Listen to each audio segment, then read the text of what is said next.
everyone. My name is Abdullah Marketing Wala and I am student of Rehan College. And today again with Sisam Maya on the topic of the importance of self-care and building healthy habits. Thank you so much Maya for joining me today. You're very welcome. Sounds like a good topic and good to be back. You're really diving deep into these things, consistently focusing on well being and habits. What sparked you to revisit self care specifically today? Okay Maya, my first question is what does self-care truly mean beyond relaxation and leisure? That's a smart place to start. I think a lot of people box it into just bubble baths and face masks, which isn't wrong, but it's limited.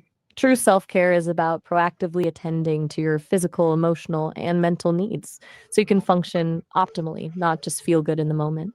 It's about building resilience, setting boundaries, and recognizing that you deserve to be taken care of just as much as anyone else you support. It's not selfish, it's sustaining. Does that resonate?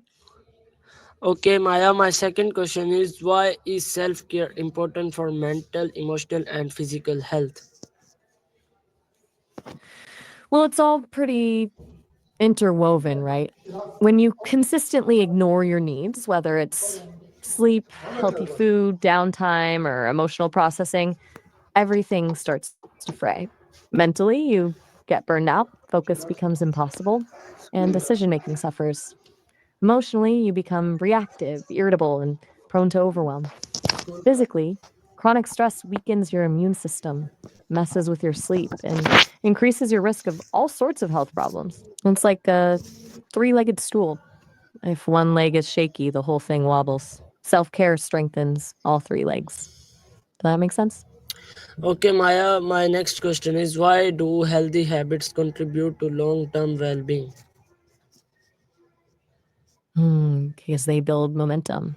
Small, consistent actions compound over time. Think of it like this: one workout doesn't make you fit, but consistent workouts do. One healthy meal doesn't transform your health, but a pattern of healthy eating does. It's not about grand gestures, it's about the daily choices that create a foundation for lasting well being. They also create a sense of agency and self efficacy. You start to believe in your ability to take care of yourself, which is huge for mental health. It shifts from feeling like you're trying to be healthy to being a healthy person. Okay, Maya, my next question is what are some common misconceptions about self care? Oh, but there are a bunch. One is that it's always expensive. Like you need fancy spa treatments or expensive hobbies. It doesn't have to be. Taking a walk, reading a book, spending time in nature, those are free. Another misconception is that it's purely indulgent, that it's treating yourself instead of a fundamental need. It's not a reward, it's maintenance. And a big one is thinking you don't have time for it. People often see it as an extra thing to add to their already packed schedule instead of integrating it into their schedule. What do you think? And have you encountered any of those misconceptions yourself? Okay, Maya, a very good answer. My next question is how can small daily habits create big positive change over time? Mm. It's the compound effect, really. Think of it like investing. Small, consistent contributions add up to significant growth over time. Each small habit, like drinking more water, meditating for 5 minutes, or journaling, seems insignificant on its own. But over weeks, months, years, they reshape your brain, your body, and your life. It's about building systems, not relying on willpower. Willpower is finite, systems are sustainable. You're Okay, already doing this with your interviews, right? Consistently putting in the work to share these insights. That's a small daily habit with potentially big impact. okay, Maya, my next question is what role does consistency play in building health? Consistency is everything. It's the difference between a fleeting attempt and lasting change. Your brain loves patterns. And when you consistently repeat a behavior, it becomes more automatic. It lowers the activation energy needed to do it, meaning it requires less conscious effort.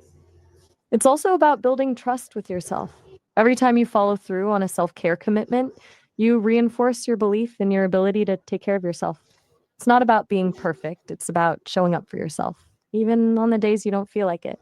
Do you find that rings true for you with your work and studies? Okay, Maya, my next question is how can people balance self care with busy schedules? That's the $1,000,000 question, isn't it? I think the key is to stop thinking about self care as something you add to your schedule and start thinking about it as something you integrate into it.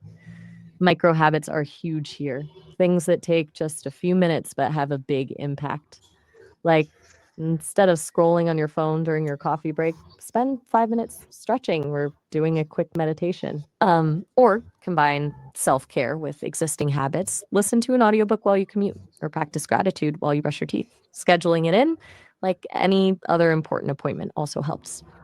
It sounds simple, but it's surprisingly effective. What are some things that make it particularly tough for you to prioritize self care with your schedule? Okay, Maya, my next question is how does self care help in reducing stress and preventing burnout? Okay. So, stress basically puts your body into fight or flight mode, constantly releasing cortisol.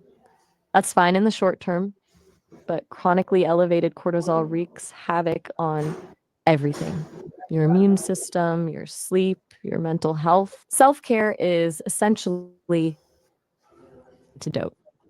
Things like exercise release endorphins, which have mood boosting effects.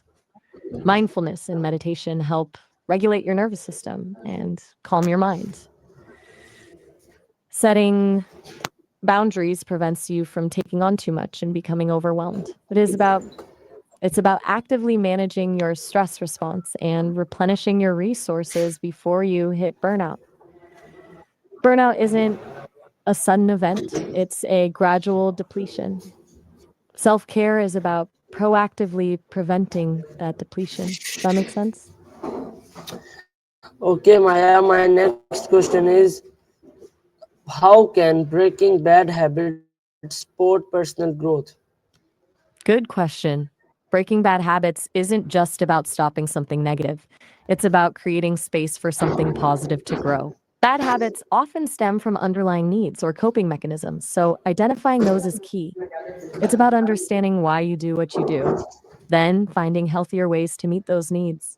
Replacing the habit is often more effective than simply trying to suppress it. For example, if you stress eat, maybe replace that with going for a walk or listening to music. It's also about self compassion. You're going to slip up, and that's okay. Don't beat yourself up about it. Just acknowledge it and get back on track. It's like pruning a plant. You remove the dead branches to allow new growths to flourish. You're a student of growth, right? Does this line up with what you've observed? Okay, Maya, my next question is how can breaking bad habits support personal growth? Oh, you actually just asked that. We covered it a moment ago. Um, Identifying the underlying need, Okay, Maya, replacing the habit, and my practices next no. question is how does self-awareness help in developing healthier routines? Self awareness is fundamental. It's like having a map of your internal landscape. Knowing your triggers, your values, your strengths, and your weaknesses allows you to build routines that actually work for you rather than trying to force yourself into a one size fits all mold. Helps you identify what's depleting your energy and what's fueling it. For example, if you realize you're a morning person, you can schedule your most important tasks for then. If you know you're prone to procrastination, you can break down tasks into smaller, more manageable steps. Without self awareness, you're basically building routines in the dark. What's something you've recently become more aware of about yourself? Okay, Maya, my last question is what advice would you give to someone who wants to start prioritizing self-care better? but feels guilty about it. The guilt is so common, and it's really the biggest hurdle. You have to reframe it. Remind yourself that self care isn't selfish, it's essential. You can't pour from an empty cup. You're no good to anyone if you're running on fumes. Start small. Don't try to overhaul your entire life overnight. Pick one tiny habit and commit to it consistently and practice self compassion. Treat yourself with the same kindness and understanding you would offer a friend. You deserve to be taken care of. Also, remember that setting boundaries is a form of self care. Saying no to things that drain you is just as important as saying yes to things that nourish you. It takes practice, but it gets easier. What's Okay, one small thank you so thing much, you Maya, think you for could? joining me today, and thank you so much, guys, for watching this video. I am very learned from this video. The topic is the importance of self care and building daily habits. Take care of yourself. Allah Hafiz.